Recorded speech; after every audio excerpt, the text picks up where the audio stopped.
Once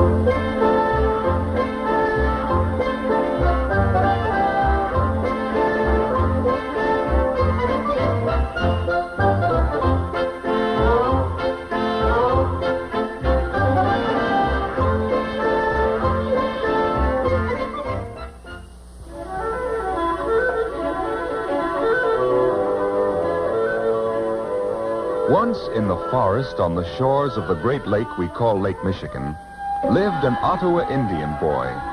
The boy had a name, but everyone had forgotten it.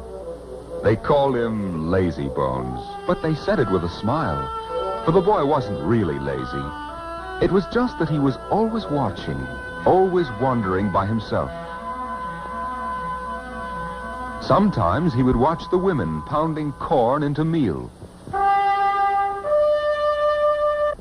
Sometimes the boy watched the men before a hunt making arrowheads out of flint.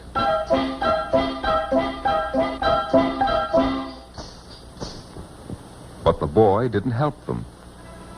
Instead, he went by himself, far into the woods, always quiet, always watching. He saw where the red squirrel hid its nuts. He saw where the deer drank and where the wolverine left his big paw marks. He had one friend, a little girl named Gray Fawn, and he told her stories about the woods. The woods and I understand each other. The trees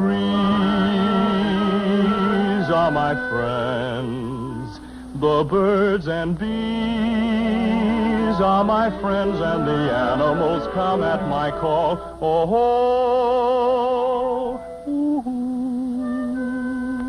for they are all my friends. One morning, Gray Fawn went to gather berries, and by late afternoon she had not yet returned.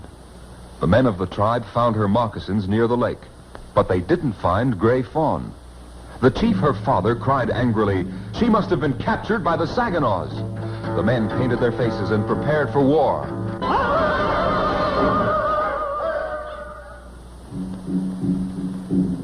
While the men prepared for war, the boy called Lazy Bones went to the shore where Gray Fawn's moccasins had been found. He said to himself, if Gray Fawn had been captured, she would have dropped her berry basket. I don't think she was captured. I think she took off her moccasins to go wading. He looked along the shore until he found a footprint in the mud. He said, she came out here and couldn't find her moccasins. He sang, my woodland friends, tell me where is Gray Fawn? Which way did she go? Oh, tell me, please, that you know and your signs I will follow to her. Oh,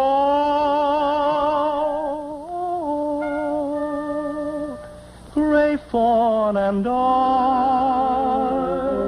are your friends. When the boy sang the song, a porcupine that had been gnawing young willow shoots stopped and stared at him. The boy said, I think Gray Fawn went this way to gather willow splints for a basket. He looked, and he found places where the willow shoots had been broken. He followed the trail among the willows into the forest. My woodland friends, tell me where is Gray Fawn? A squirrel ran down a tree trunk and stopped, his nose pointing. The boy looked and saw where Gray Fawn's bare feet had disturbed the leaves. Which way did she go? A rabbit jumped out of some bushes, and the boy looked and saw where Gray Fawn had pushed through. He thought, she knows she is lost and is too frightened to look where she's walking. Oh, tell me, please, that you know and your sign I will follow to her. Gray Fawn, Gray Fawn. Just then a flock of crows began to scold angrily. The boy went to the noise, for he knew that crows will scold when they're disturbed by someone who has no weapons. There, under a tree, he found Gray Fawn. The boy took Gray Fawn by the hand, and they set out for home. See, there. And when the men saw the children, they laughed with relief and joy. And the chief, Gray Fawn's father, put his hand on the boy's head and said, "Now I will give this boy a name. I will call him Little Hawk, for he has the sharpest eyes of all the Ottawas."